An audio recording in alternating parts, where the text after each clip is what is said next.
Assalamualaikum warahmatullahi wabarakatuh. Halo teman-teman semuanya, para pejuang P3K.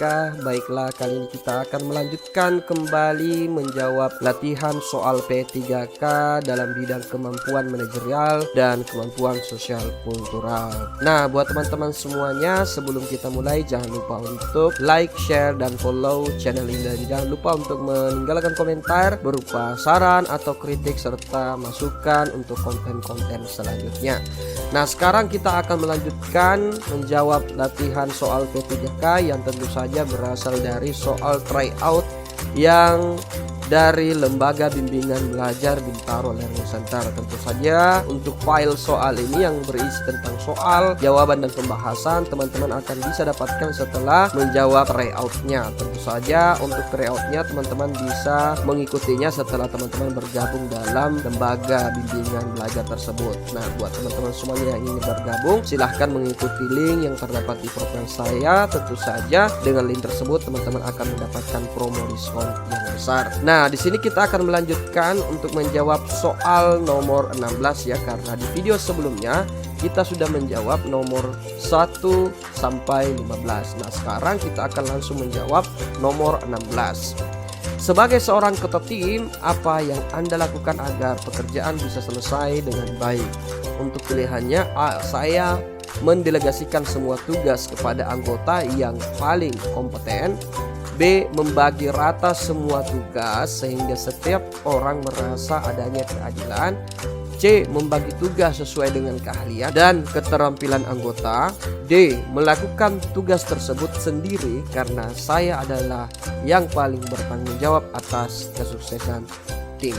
Nah, di sini untuk jawaban yang paling benar adalah bagian C, yang dimana untuk bagian C membagi tugas sesuai dengan keahlian dan keterampilan anggota. Nah, ini tentu saja merupakan bagian dari kemampuan manajerial. Nah, adapun pembahasannya, tugas Anda sebagai ketua tim bukanlah untuk mengerjakan semua tugas sendirian, tetapi memastikan bahwa setiap anggota itu mampu memberikan usaha yang maksimal untuk kesuksesan suatu pekerjaan. Jadi di sini kita menjadi seorang ketua tim, maka tugas kita sebagai ketua tim harus memastikan bahwa tugas ya sesuai harus dengan keahlian dan keterampilan dari anggota tim.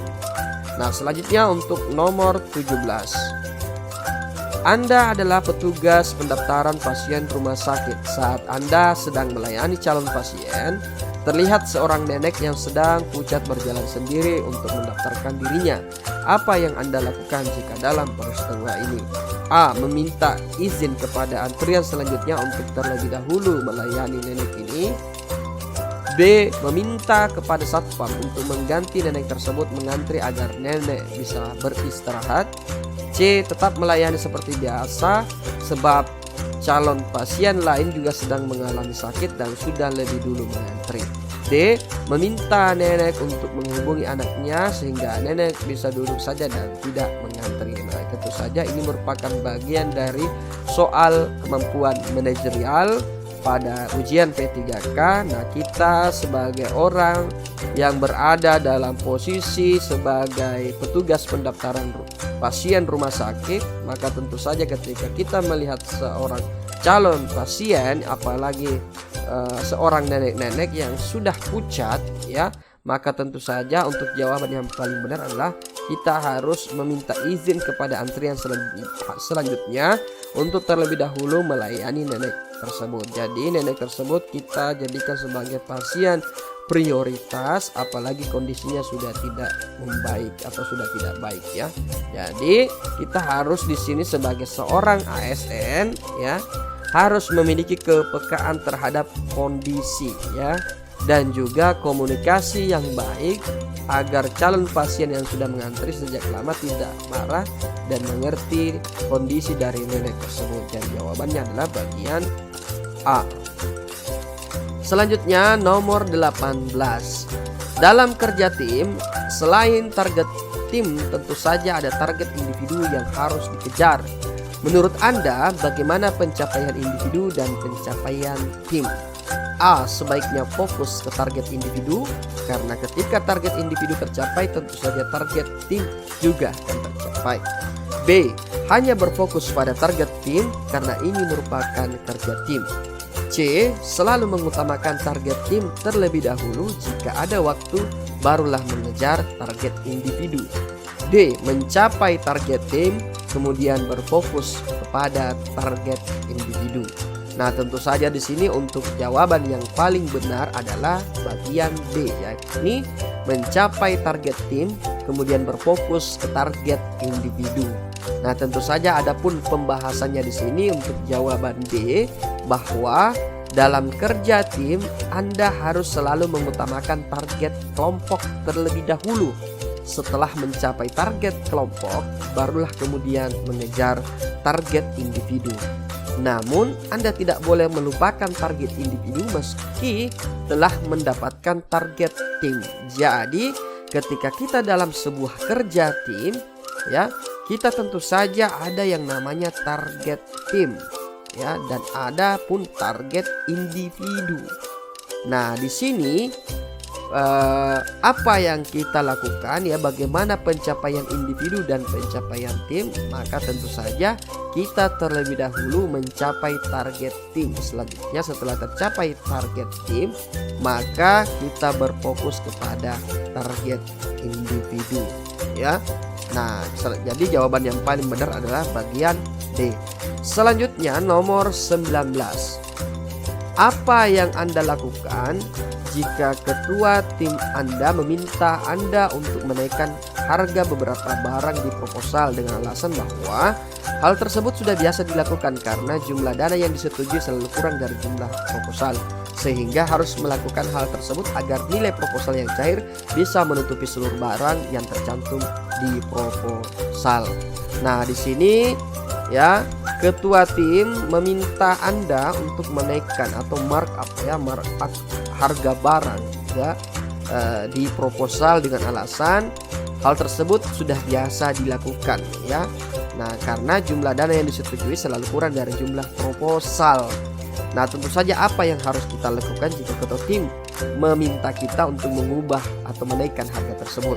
A. Mengikuti perintah ketua tim apalagi hal tersebut sudah menjadi kebiasaan. Tentu saja ini hal yang salah.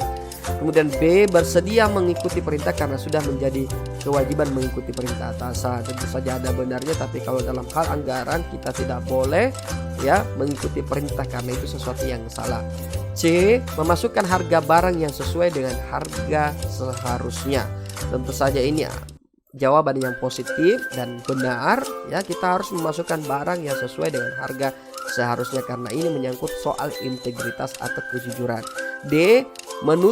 Tetap menuliskan harga barang yang benar namun menambah jumlah barang sehingga tetap bisa mendapatkan uang yang lebih. Tentu saja di sini, ya, ada juga benarnya karena kita sudah menuliskan harga barang sesuai dengan harga di proposal, tetapi tentu saja ada markup kuantitas barang, ya, jumlah barang, karena atas dasar ingin mendapatkan uang yang lebih. Jadi jawaban yang paling benar adalah bagian C, ya. Nah, tentu saja bagian C, memasukkan harga barang yang sesuai dengan harga yang seharusnya. Ini terkait dengan integritas, ya, kejujuran. Nah, kemudian nomor 20, atasan meminta Anda untuk membuat sebuah pengumuman untuk masyarakat menengah ke bawah. Maka model pengumuman yang Anda buat adalah A. Menggunakan ide sederhana dan dibawakan dengan sedikit bahasa Inggris. B. Mengutamakan ide yang mudah dipahami dan dibawakan dengan bahasa yang sederhana. C. Menambahkan istilah-istilah akademik sehingga terkesan formal dan serius. D. Mengombinasikan antara bahasa Indonesia dan bahasa daerah sehingga mudah dipahami dan menambah kedekatan emosional. Nah, adapun jawaban yang paling benar adalah bagian B, ya, mengutamakan ide yang mudah dipahami dan dibawakan dengan bahasa yang sederhana ketika kita ingin membuat pengumuman, apalagi dikhususkan untuk masyarakat menengah ke bawah, ya. Jadi di sini tentu saja bagian B itu bicara tentang kepandaian dalam melakukan komunikasi agar bisa komunikasi efisien dan efektif. Nah, itulah informasi berisi tentang soal-soal P3K. Mudah-mudahan informasi ini bermanfaat. Sekian dan terima kasih. Assalamualaikum warahmatullahi wabarakatuh.